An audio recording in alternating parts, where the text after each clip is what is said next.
uploaded to our BSU Families Facebook page, which is a private page, and it will also be uploaded to the orientation YouTube account. So we just ask that if you ask any questions, you keep it confidential, so out of respect for your student. But please ask any questions. We have two important influential campus partners. We're really excited to get to know them. So without further ado, I'm going to get started. My name is Megan. I'm one of the student orientation coordinators for the orientation office, and I'm going to hand it off to my partner. Every time.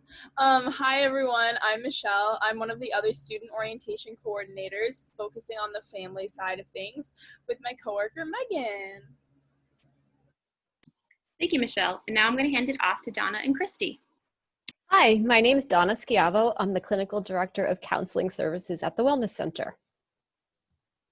Hello, I'm Christy Osborne. I'm the Outreach Coordinator for the SFAS Center, which is the Sexual Violence Advocacy and Support Center at BSU.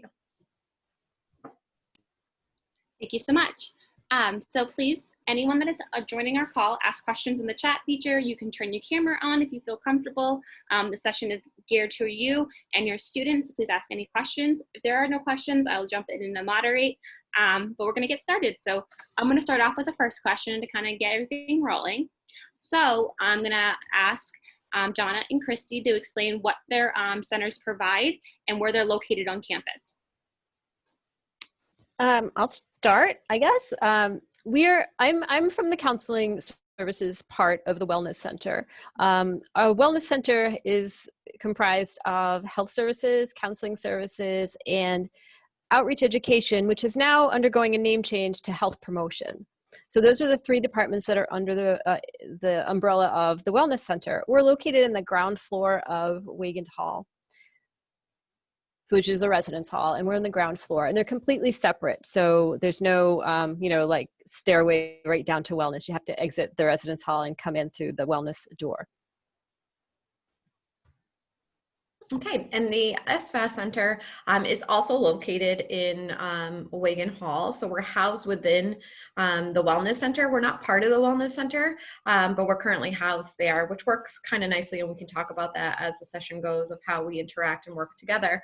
But we are located in Weigand Hall, room 1048 is the room you would go through to get to me.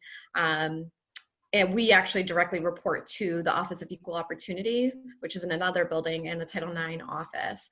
But my office is responsible for providing support services, advocacy, and resources to any student who has experienced gender-based violence, getting them connected to the appropriate resources, both off and on campus, and also providing a lot of community and campus prevention education as well. Thank you. And Christy, you actually just lead weight in one of my questions I was going to ask. So how do the Wellness Center and the SFAS Center work together, if they do at any point? Yeah, I think they work pretty harmoniously together in terms of referrals. So my office is not confidential, which the Wellness Center is confidential.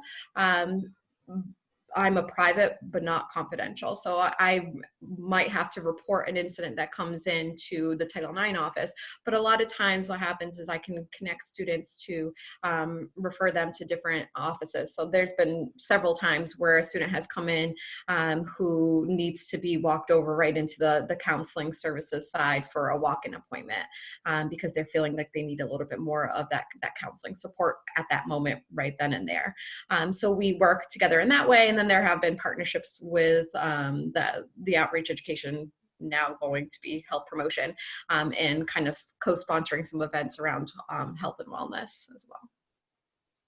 And I think that works both ways, so that if we have a student who comes to counseling and that student is comfortable with a referral directly to Christy's office, then we'll help facilitate that, because there's a support group, and then there's some individual counseling that can occur specifically related to sexual assault or violence. And so that's the way we do it. And just a bit about confidentiality in this realm. Because students who are 18 and over are, can speak for themselves, we we really do take it seriously. And so we do ask for students, if we're going to communicate about them or on their behalf, that we have a signed release form for that. So in the cases where we're getting into specific details, we may ask a student to sign a release form if they would like us to speak with someone, and that includes parents. So unless your student is 17, in which case we do then obtain release and consent from a parent or guardian, we definitely take the confidentialities pretty seriously. And I think that allows students to be open and honest and get the most out of their experiences with counseling. Thank you. I appreciate that. If Donna, if you could talk a little bit about the programs that the Wellness Center and Counseling Center provides, just like a brief overview, that'd be really beneficial. Sure. So on the health side, and again, I'm a counselor, so I'm speaking on behalf of all of the Wellness Center. However, if you have specific medical questions, I can direct you later on in the conversation. We can throw up the email addresses for contact up in the chat. But we, for health, offer routine physicals, sports physicals. Generally, if a student's coming in, with a need for labs, they will do certain labs, and then those will be sent out to usually Quest, and then there's some billing that goes on there with insurance. But other than that, the health services are included in the fees, so there are no extra charges for anything on the health side. We're going to probably get into a little bit of a conversation about what's going to be happening now that we're doing virtual and telehealth kinds of things. So if people have questions about that, or if the moderators want to bring that up later on, please feel free to do so. So that's going on at health services.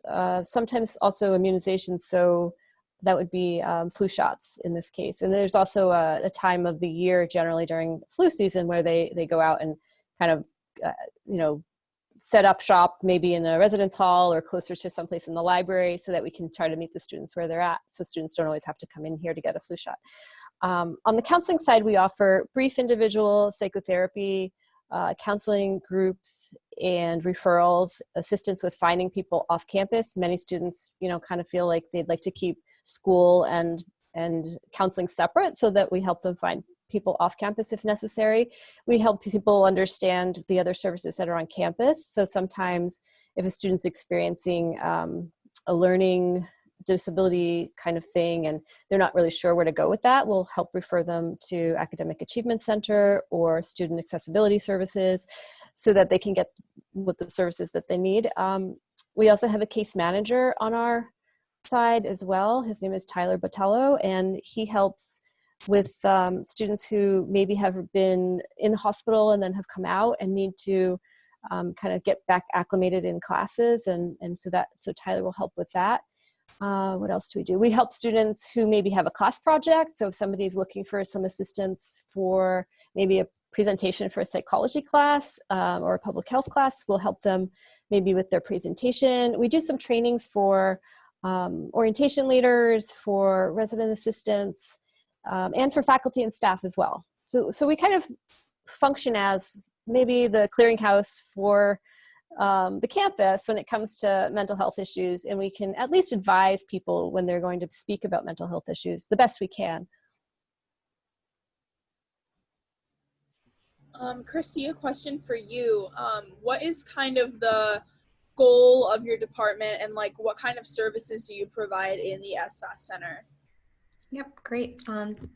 Yeah, so we have kind of an array of stuff. So definitely advocacy and support services for anyone who's experienced gender-based violence. And that doesn't mean it had to have happened on campus. It could have been childhood abuse that has occurred, or something that happened while they were in high school, or it could be an incident that took place while they were in college. So we help students, again, with referrals, quite often to on and off campus. So I am, like I said, a private resource. So if a student does disclose that they have been assaulted, that would be reported up to my supervisor in the Office of Equal Opportunity and Title IX.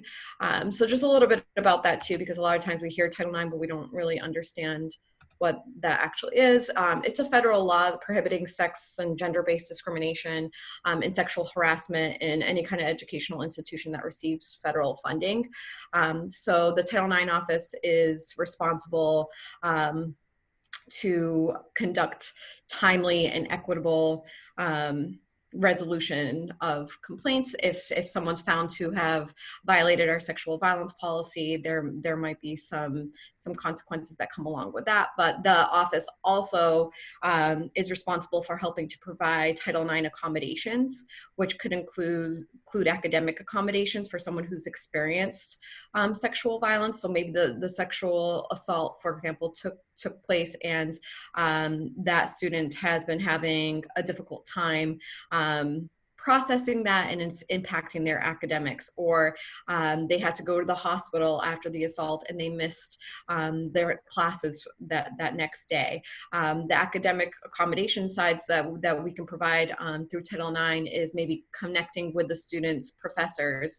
No information would be shared with professors outside of letting the professors know that we're working with a student who is in one of your classes, say the name, around a Title IX incident, and try to have some flexibility there to either excuse those absences, or maybe they need an extension for an exam, or maybe they need to be removed out of that specific course, or a late withdrawal. So whatever we can do to make sure that that student can still succeed academically, we can try to work with them for that.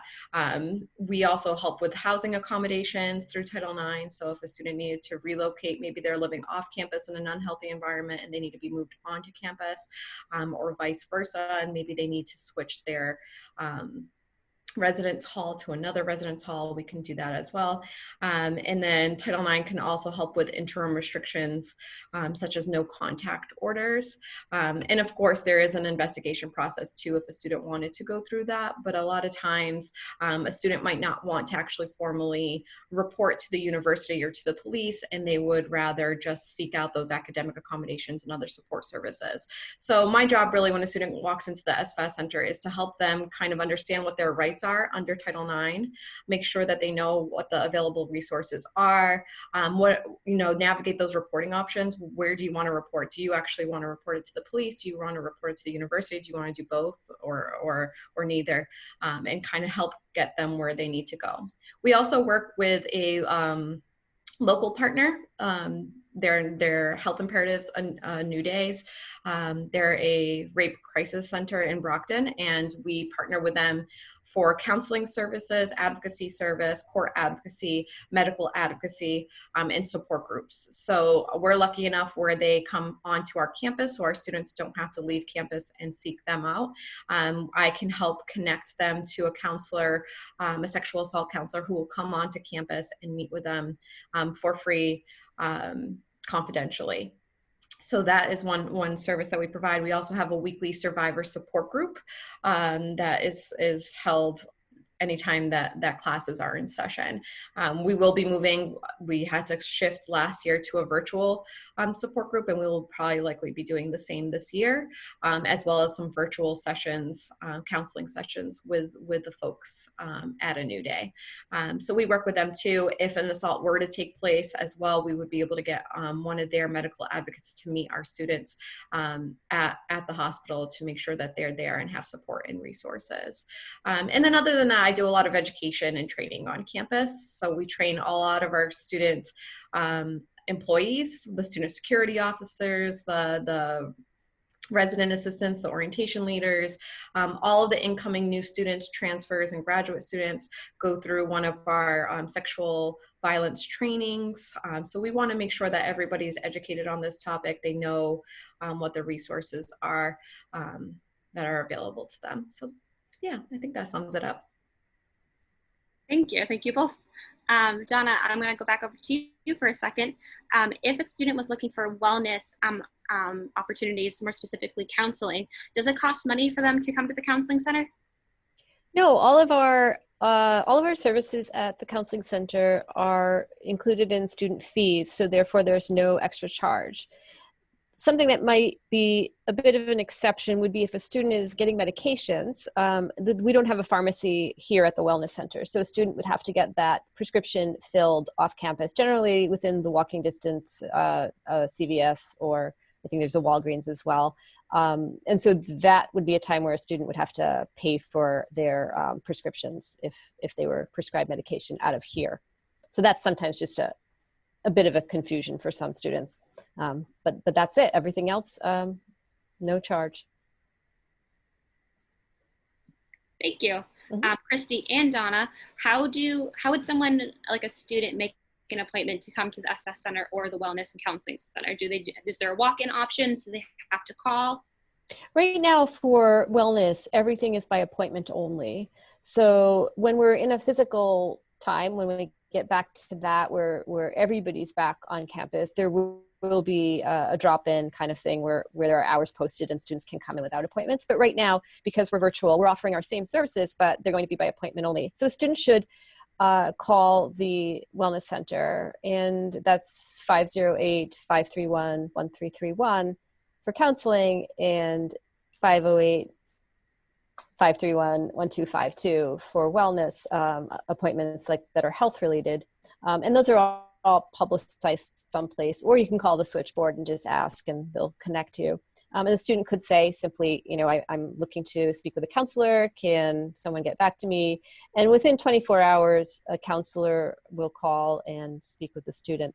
We also have an on-call service for students, so that if a counselor is not available because we're closed, we do close at 5 Monday through Friday. We're open 8:30 to 5. So after that, a student can press option 2 when they get to our main voicemail box, and they can be connected to an on-call clinician to speak with. So we always have someone available for students.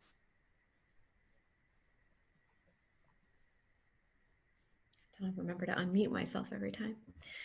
I am by appointment as well. That would probably be the easiest way. So someone can call the SFAS Center to make an appointment with, I'll either be the one to pick up the phone or one of my student employees or interns or graduate assistant.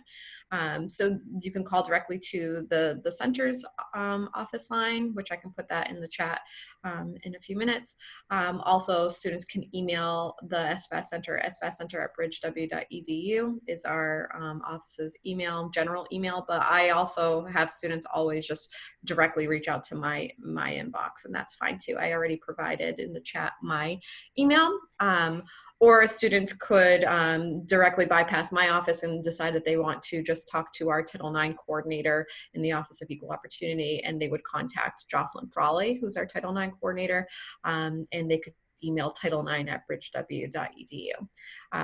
So phone call, email. Oftentimes when we're in person, students will just stop by my office to see if I'm in there, and oftentimes someone is there staffing it, and then we can make an appointment that way as well. If I'm there and I'm available, I'll take a student, but I don't have an official kind of walk-in appointment basis. So yeah, I think that's the easiest way. And then our support group, you don't need to book an appointment. It's a drop-in and there's no commitment. So students can, that happens every week at the same time, and students can choose to come to all of them every week, or they can come to one as needed, and they don't have to RSVP or make an appointment for that. So I think this applies to both of you, but I'm assuming it'll apply to Donna a lot. How does HIPAA work with family members who maybe are curious about their students' health records? They're used to having access to their students' records up to this point, and now these students are going off to college and they're able to make their own counseling appointments, able to make their own appointments at the Wellness Center. Is there a way that parents can find out about these health records? Is there a waiver that needs to be signed for them to have access? How does that kind of work? Yeah, that's a great question. That comes up a lot. Because we're an educational institution, we are falling under FERPA. And there are, however, with counseling, we tend to also follow HIPAA, just not in the same strict kind of way. So in cases where educational records want to be released, which include other kinds of records that are happening and housed in the educational institution, there'd be a FERPA waiver, and a student has to initiate that process. The student can request that through the email address that I just put up, the wellness center at bridgew.edu, and then the paperwork will be submitted. Now, in the cases of counseling files, those are very much protected, and that's where the confidentiality piece that I mentioned. There are extreme cases where confidentiality is sort of broken, and that would be in the case of a student who is really unable to make decisions for his or her themselves, and that would be if a student is suicidal and has a plan to kill themselves, or reports a plan about homicide to someone. We would have to get help without that student's express consent. If the person reports abuse or neglect of a minor or an elder or a disabled person, in those cases, we would have to kind of go forward without the student's express consent. And then if a record is court ordered by a judge, so not simply a subpoena, but a court order, and in that case, we would also have to break confidentiality without express consent. Apart from those, there needs to be a release form. So while you are really, as parents, used to having information exchanged really easily, that's not the case now that your student is 18.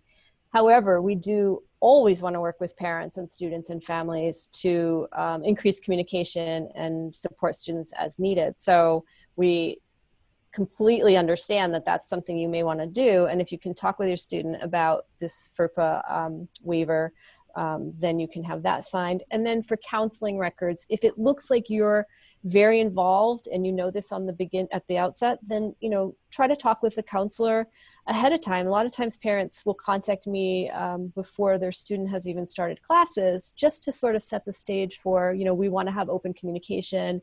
My daughter or son is fine with that, and we'll have a conversation about it. So we don't want anyone to feel like you're totally barred and we're not going to talk, but there's a reason for it. And some of that is, like I said earlier, we're trying to increase independence. We're trying to help teach students how to advocate for themselves and sort of move on and let go of the parental unit and that kind of thing. So we try to teach those skills, but we understand some people don't know what an insurance card is at this age. Some people have never had to make an appointment with a provider someplace. So we really like to help with that. But we're really about teaching students how to become self-advocates and kind of understand those skills for themselves. So I don't know if that answers it, but I'm happy to take any questions about that if you had more. Yeah, that's super helpful. That's kind of what I was asking about FERPA and how that works now that it is an educational institution. Christy, you mentioned that you are a private but not confidential office, meaning that you do have to report up in some cases if you were to find out about an incident that did happen on campus. If you were to report up, and I know this gets more into Title IX stuff, is at what point do family members get involved in that process, if at all, for our family members who are wondering how they would be looped into this, if at all? So if I don't share any information for any student that comes in, unless, again, that student has given that written permission. If something is reported to the university through Title IX, same thing. If a parent wanted to have any information regarding, say, a formal investigation was happening, they would have to fill out a waiver as well. So again, it's pretty normal for parents to hear about an investigation that's happening. Their student might share that with them, and then they might really want to know the details, because that could have a huge impact on the student and their academics. And that can happen where they can share that information, but that needs to be signed beforehand, a waiver there. Perfect. And another question for Christy. You mentioned that you help students connect to campus counseling, and you did mention a new day. Does that cost students money because it's not through the school directly, or is that still free? It is still free because we they are our local partner that we have an MOU with, a memorandum of understanding. So some of the services that they provide as part of that contract is free services for our students. So it's a short-term counseling model that they use. So anywhere from around 12 to 14 sessions, give or take, depending on the student's need, will be free and confidential. Support group is also free. Thank you. Thank you. So I'm going to give it a moment to open it up to the chat to see if anyone wants to ask a question. I'll give it a couple minutes. If not, I'll jump in with more questions.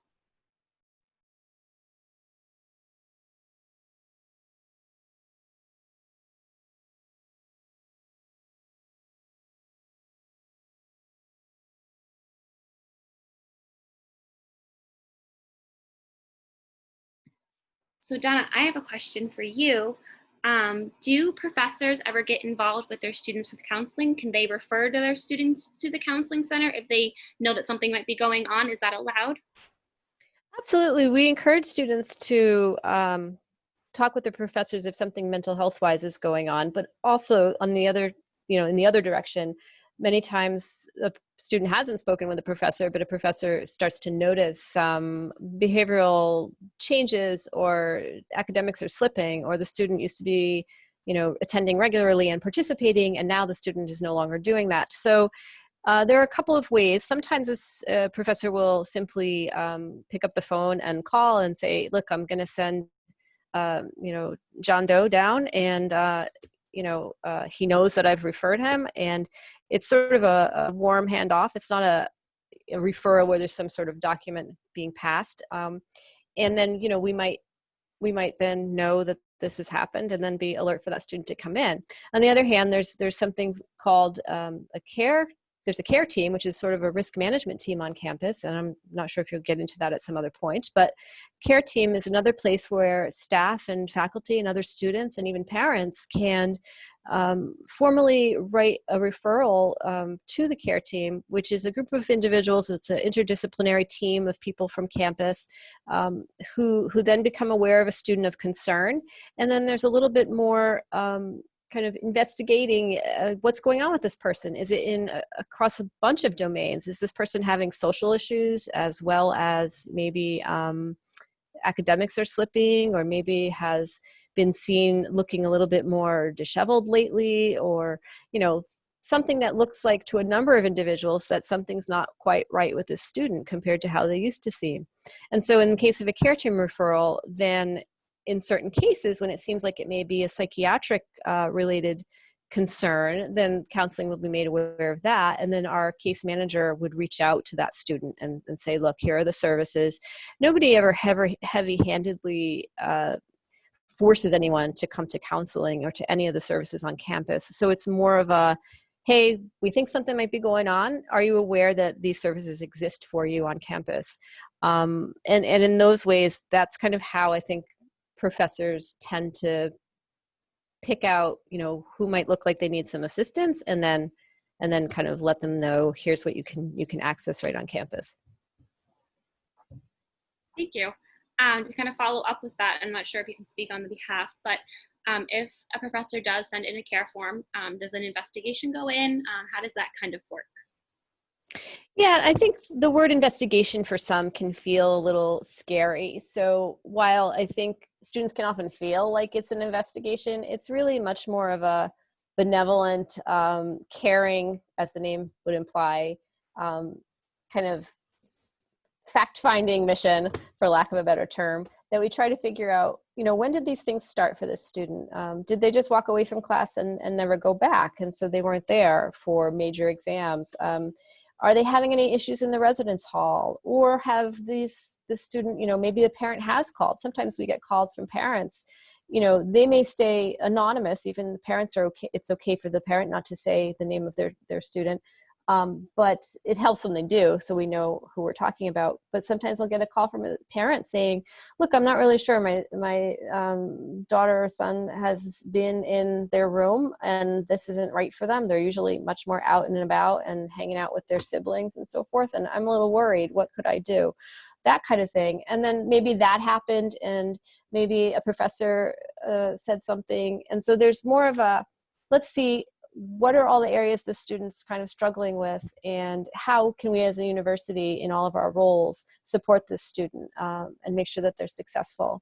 And if that means sometimes a student has to withdraw from a class, then we'll help the student do that. Or if a student has to maybe kind of take a lowered course load, or even kind of leave the campus for a bit and maybe go into some kind of treatment, then we'll help facilitate that.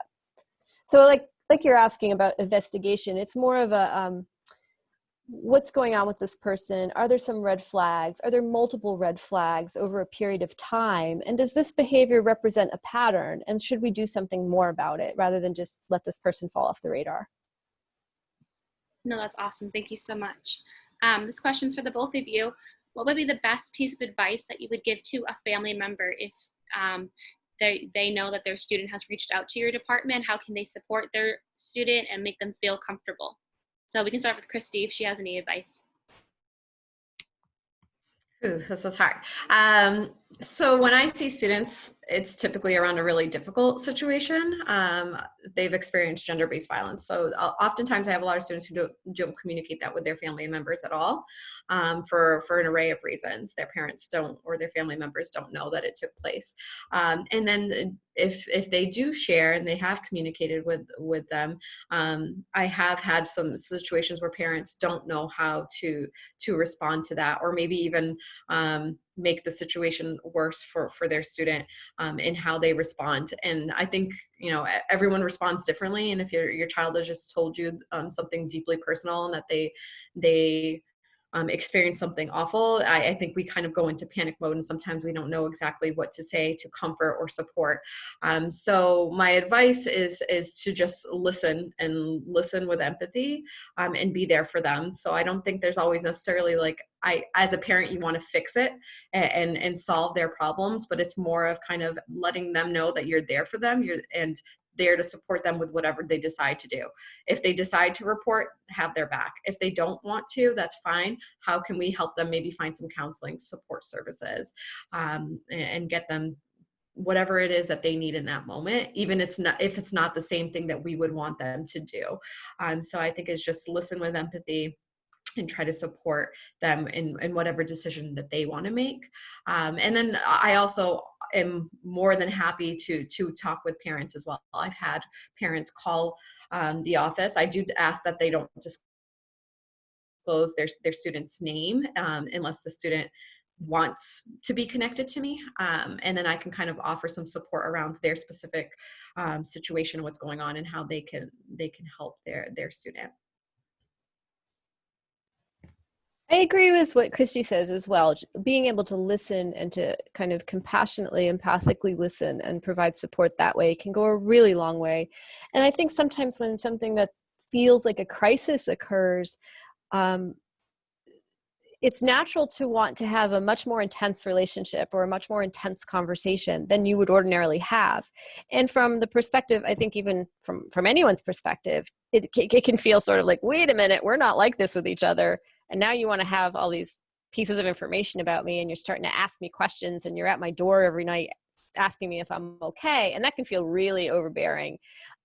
So while the intentions are good, I think from the perspectives of students, sometimes that can feel like you're all in my business right now, and I don't need that. It's like too much, too quick, too soon. On the other hand, I think it is very important to have communication channels open and to be able to tell your student, look, I'm here when you're ready. And, that may be a week, that may be a month, but I'm here. And to sort of find your own supports as parents, and that may be a spouse, a significant other, a family member, a sibling, but to be able to talk to other people about it, even as Christy said, calling one of us just to sort of get an idea of like, I don't know how to handle this. What could I do?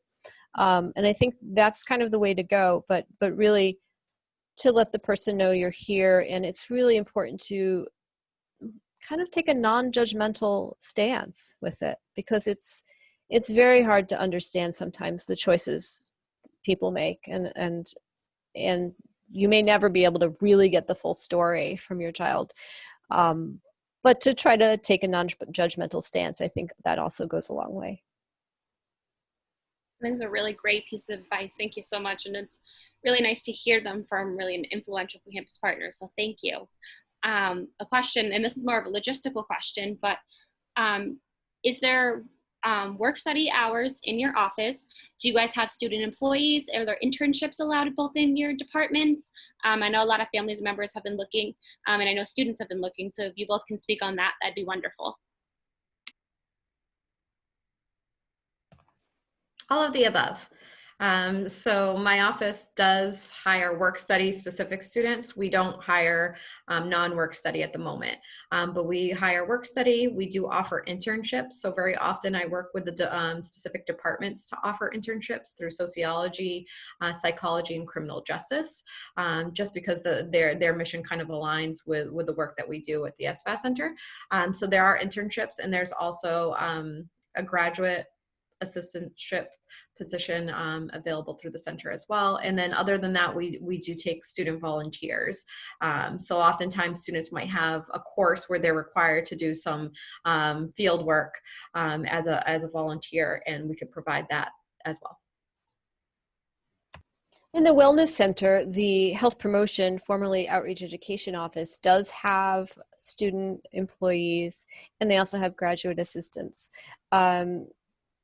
Those positions are generally filled kind of like the semester before. There's some interviewing that takes place and that kind of thing. So you can look for those on the Human Resources website has a section for student employees. As far as counseling and health, there is sometimes a student employee who works at our front desk area who helps with filing, and that's for the health services section.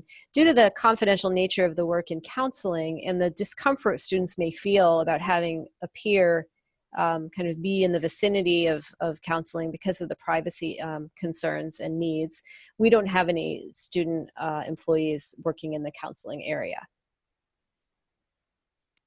Thank you. So both of your departments have services that you offer to students. Are these services, do they start when the new student is enrolled in the fall, or could they start applying to services now that it's the summertime?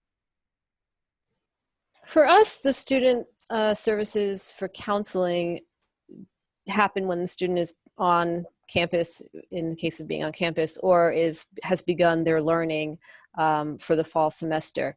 When students are enrolled in summer courses, we also serve students who are enrolled in courses in the summer. In the cases where a person is pretty clear that they will be utilizing our services for counseling, for example, let's say you have a student who's in a residential treatment program for an eating disorder, and you know that that student's going to be getting out in time to start school. There are times when a parent will talk with me, or a therapist from that person's current treater will talk with me about how do we best support this person starting. And so while the student's not physically present, there are times where we've had conversations with students who are really in treatment already and want to sort of continue that here. While we also recommend that people stick with their providers, just best for continuity of care, we also recognize that sometimes that person is, maybe way out of state, or there's going to be a move, or it's just not feasible for a student to get to their treatment provider, or it costs too much, or any number of things. And so we will try to work with a student, even if the person's not currently attending classes, but we do want to kind of keep it to people who are enrolled and prepared to be here.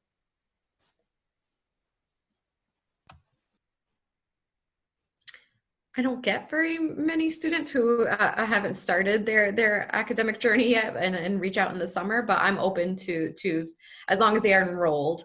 They've been accepted, they've been admitted, they're enrolled. If it was in the summer in August and they reach out to me and they want to start setting up some of those counseling sessions, those virtual counseling sessions, or booking an appointment with me to talk about different options that they have, I'm happy to do that over the summer. We're a 12-month office, so we're open from Monday through Friday, 8 to 4, all year long, even when classes aren't in session. Thank you. Donna, how would a student, if they are receiving counseling services from not services on campus, how would they transfer those over if they wanted to have their counselors in talks with one another? Is that allowed? Yeah, it's absolutely allowed, and we recommend that because it's just best for students' care, and sometimes it's good to have a fresh start, but it's also if there's important information that a person's maybe had hospitalizations, and that's important information for a counselor here to know, then a student will sign a release form. That can happen in either office. Sometimes a student will, I'll get a release form to share information from the outside provider, and sometimes we initiate that here. So we have those forms as well, and we have for on campus and for off campus. So if for some reason, one of the counselors that Christy has referred to from A New Day has a student that wants to share something with a counselor here, and they're going to transfer care here, even though it's sort of like under the same roof, it's separate entities, then we would sign a release form to allow that information to be exchanged. It is, though, important to really consider, it's not wise, and it's pretty much not something we do, to have two therapists, with the exception of a really specialized treatment. So if a person's maybe doing eating disorder treatment or substance abuse treatment, and that's sort of like a time-limited 4-session kind of thing, and then they're coming to us, that's a little different. But you don't want to have two therapists at the same time. So if you're seeing somebody off campus, we do recommend that you stick with that person. A lot of people will have, especially now with virtual teletherapy, there's a lot of easy accessibility and nobody has to really travel. So it's great to keep that relationship, because the relationship is one of the key factors in the success of a psychotherapeutic relationship is the relationship you have with that therapist. So I think that's one recommendation I have. And also with psychiatry, oftentimes medications and sort of tweaking the medications and getting them to be the right combination, that's taken a lot of time and effort. And so to switch treatment providers can be kind of jarring for people. So again, unless there's some really great reason that you're switching treatment providers, it's best to stay with the person you've seen. Sometimes people are seeing pediatric providers, and so they need to find an adult provider, and we can also help with that. So my last question, Donna, are there psychiatrists in the Wellness Center? So if someone needed to get their meds changed, are they allowed to talk to someone at the Wellness Center, or do they have to talk to the provider at home? In order to get medications changed, it's really best to speak with the current prescriber, because a prescriber here in the Wellness Center, it's a two-part thing. First of all, yes, we do. We have two consulting psychiatric professionals, a psychiatrist and a psychiatric nurse practitioner. So those people, we tend to use them to refer students to who maybe their first time trying medications to treat symptoms. People who are coming to us who are already on medication, it's best for them to stick with their provider. If they do need to shift, they should be speaking with their current provider before shifting to us, because psychiatric professionals are generally it's not best practice for them to switch someone else's medication regimen. So they're not necessarily going to feel comfortable going in and saying, oh, I know you've been taking Prozac for 3 years, but I'm just going to take you off of that now and start you on something else.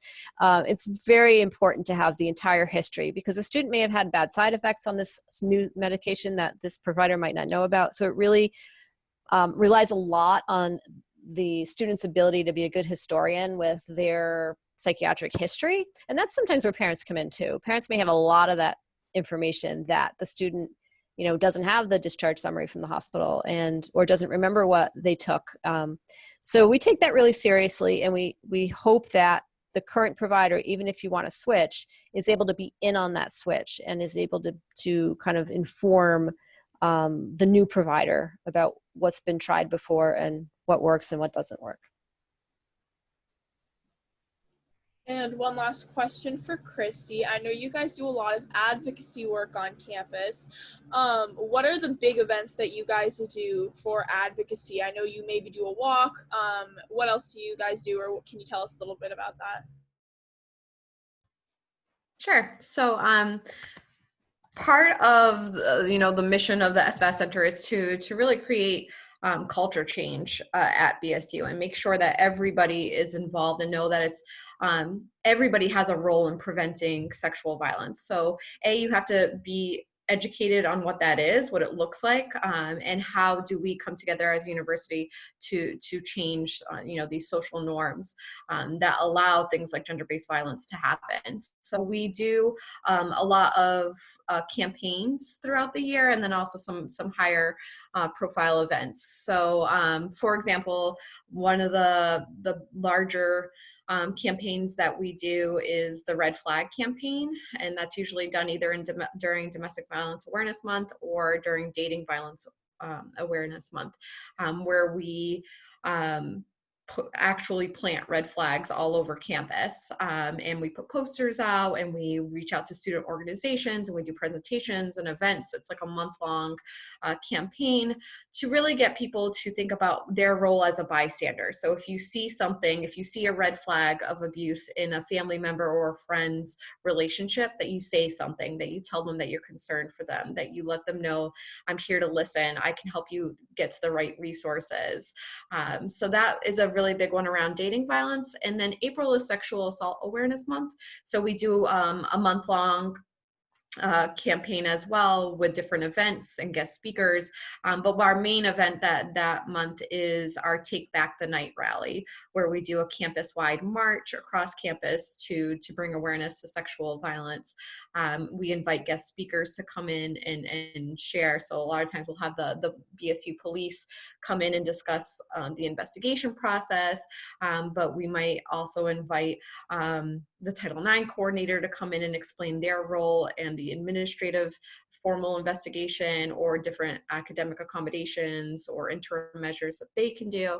And then we also provide a space for student survivors to share their experiences as well. So it's definitely a very large campus event that takes place every year that is pretty well attended and we're really proud of. And then other things that we do too is just making sure that our students are informed for like the red zone, which is the first few weeks of a semester at university where we know that sexual assaults tend to take place more often. So we want to make sure that everybody knows what the red zone is, that they know how to intervene safely if they saw something happening to somebody else, that they know what the resources are on our campus, and really that we're all coming together to say that this is not acceptable and not happening. So those are some of the main ones that my office does. Thank you. Just to be conscious of time, we are going to wrap up. So I just want to put it out to the audience. If there is a question that you'd like to ask that hasn't been answered, please feel free to unmute yourself or ask it in the chat feature.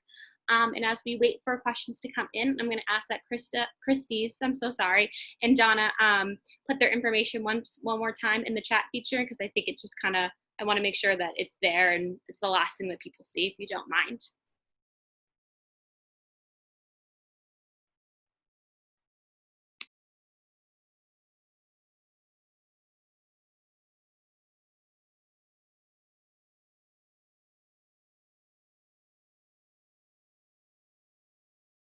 I also want to remind parents that these are weekly Q&As that we do hold. They're going out to the end of July.